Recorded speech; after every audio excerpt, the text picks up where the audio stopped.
Hello दोस्तों, एक बार फिर से स्वागत है आपका मेरे इस YouTube चैनल पर। दोस्तों, आज की कहानी रुला देने वाली कहानी है। आइए शुरू करते हैं। बोझ। कविता अपने माता पिता की बहुत लाडली थी। 3 बड़े भाइयों की बहन थी। कोई भी चीज़ मांगने पर उसी वक्त सामने हाजिर हो जाती। पूरे घर में रौब था उसका। पूरे परिवार और नौकरों पर राजकुमारी की तरह हुक्म चलाती थी कविता। स्कूल में भी पूरा रौब था उसका। बड़े घर की लाडली थी वो। ऐसे ही उसने कॉलेज में दाखिला लिया। उसके ठाट बाट, बड़ी गाड़ी में आना जाना, हर दिन नया फैशन देखकर हर कोई उससे दोस्ती करना चाहता था। थोड़े ही दिनों में उसके बहुत से दोस्त बन गए।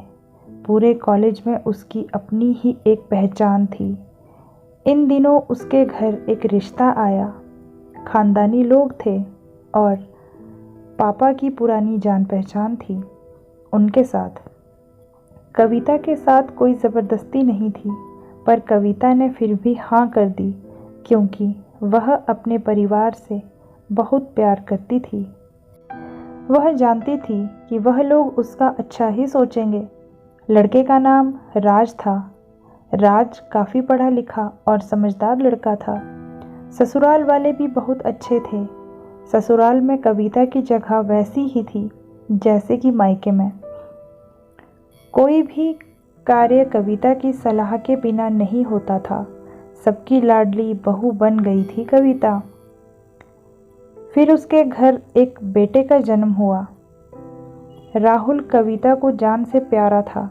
पोता पाकर ससुराल वाले तो फूले नहीं समाते थे। कविता कभी कभी सोचती थी उसकी किस्मत कितनी अच्छी है। उसका हर अपना उसे कितना प्यार करता है। चाहे जीवन में कैसा भी समय आए, मेरे अपने हमेशा मेरे साथ है। मैं कभी अकेली नहीं हो सकती। कितनी खुशकिस्मत हूँ मैं। पर शायद कविता की खुशियों को उसकी अपनी ही नज़र लग गई थी। एक दिन वह मायके जाने की जिद कर बैठी।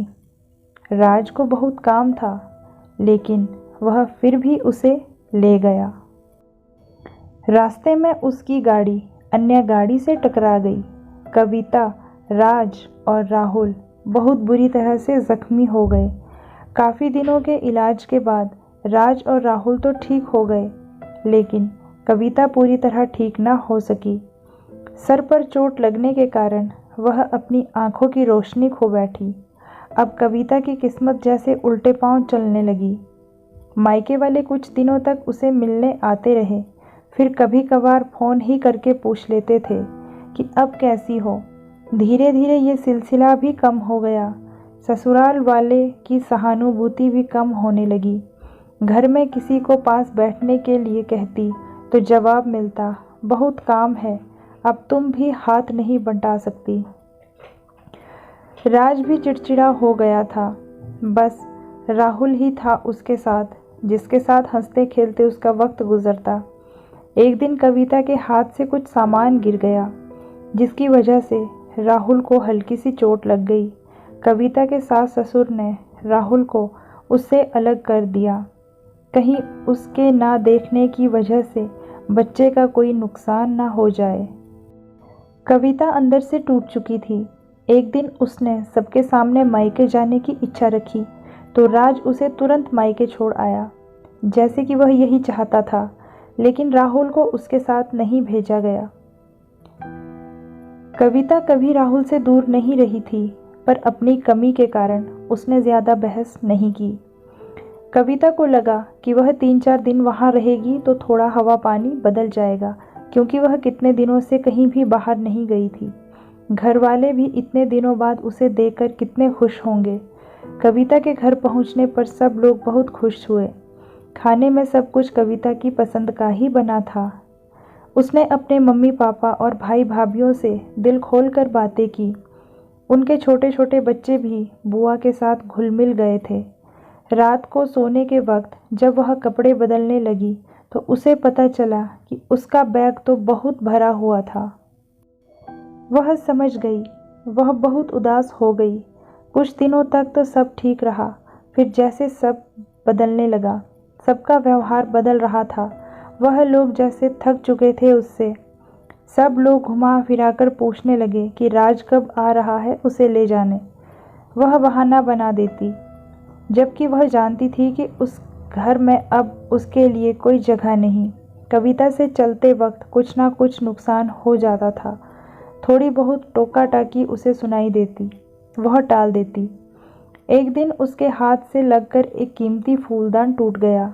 छोटी भाभी ने बहुत हंगामा मचाया। कविता के माता पिता रोज रोज के झमेलों से तंग आ गए थे। उन्होंने राज को खुद से फ़ोन कर दिया। राज कविता को अपने घर ले गया। कविता को अपने परिवार वालों से ये उम्मीद ना थी। जिस कविता के कहे बिना घर में एक पत्ता भी नहीं हिलता था, उस घर के लिए वह अब बोझ बन चुकी थी।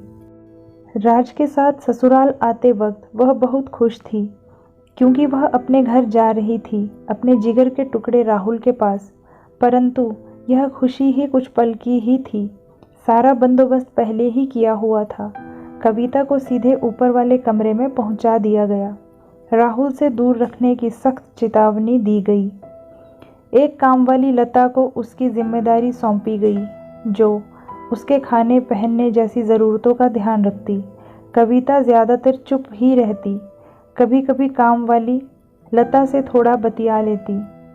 उसके ज़रिए राहुल का पता चल जाता। सबकी लाडली बेटी और बहू सबके लिए बोझ बन चुकी थी। वीडियो को पूरा देखने के लिए आपका धन्यवाद।